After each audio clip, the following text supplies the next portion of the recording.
I've often wondered what it feels like to float in the vast emptiness of space, tethered only by a thin lifeline to your spacecraft. The sheer audacity of it all. You know, spacewalks or extravehicular activities, EVAs as we call them in the biz, are more than just cool photo ops. They're the epitome of human courage and ingenuity. Fascinating, isn't it? But here's the kicker. These spacewalks have been absolutely crucial to our space exploration efforts. From repairing satellites to building the International Space Station, EVAs have allowed us to extend our reach far beyond the confines of our spacecraft.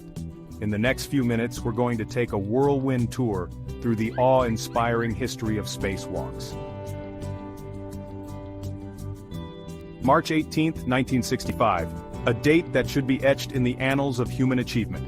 On this day, Soviet cosmonaut Alexei Leonov became the first human to perform a spacewalk.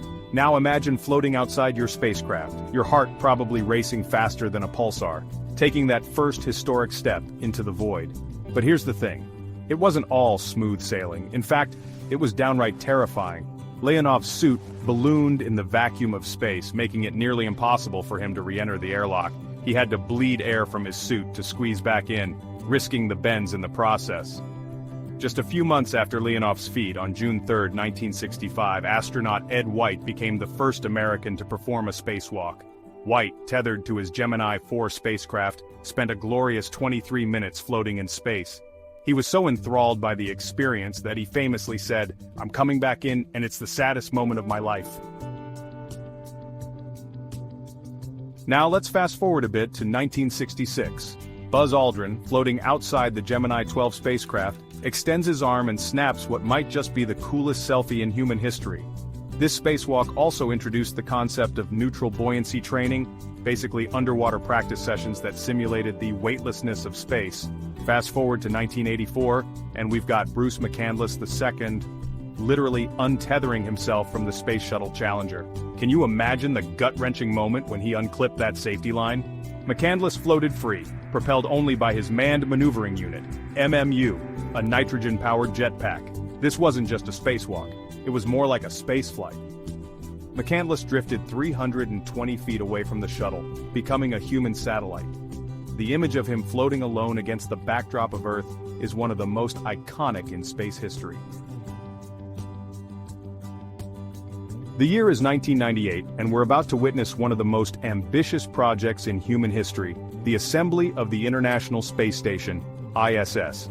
Now, building anything in space is like trying to put together IKEA furniture while wearing oven mitts and floating in a pool.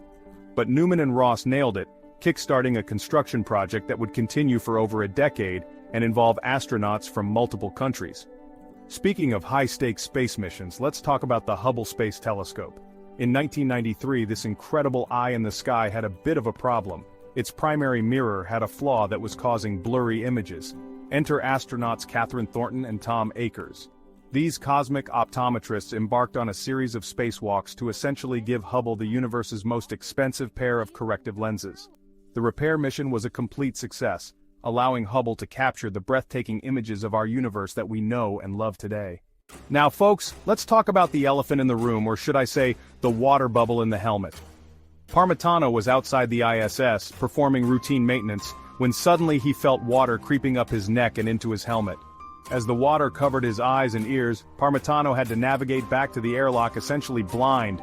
It was a stark reminder that in space, even the smallest malfunction can quickly become life-threatening. But here's the thing about near disasters in space. They often lead to crucial improvements.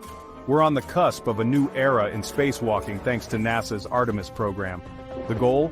To return humans to the moon and eventually send them to Mars. But this time, we're not just planting flags and collecting rocks. We're talking about establishing a permanent presence. And that means a whole new level of EVA. These suits will be more flexible, more durable, and packed with cutting-edge technology. We're not just going back to the moon, we're going back in style. As we wrap up our cosmic journey through the history of spacewalks, I can't help but feel a sense of awe at how far we've come.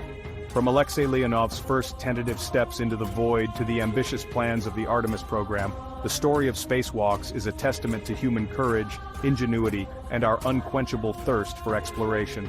As we look to the future, the prospects are truly exciting. The next generation of spacewalkers will build habitats on the moon, pave the way for human exploration of Mars, and perhaps even enable everyday people to experience the thrill of floating in space.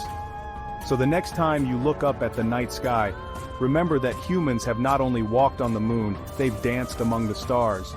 And the dance is far from over. Keep looking up, space fans. The best is yet to come.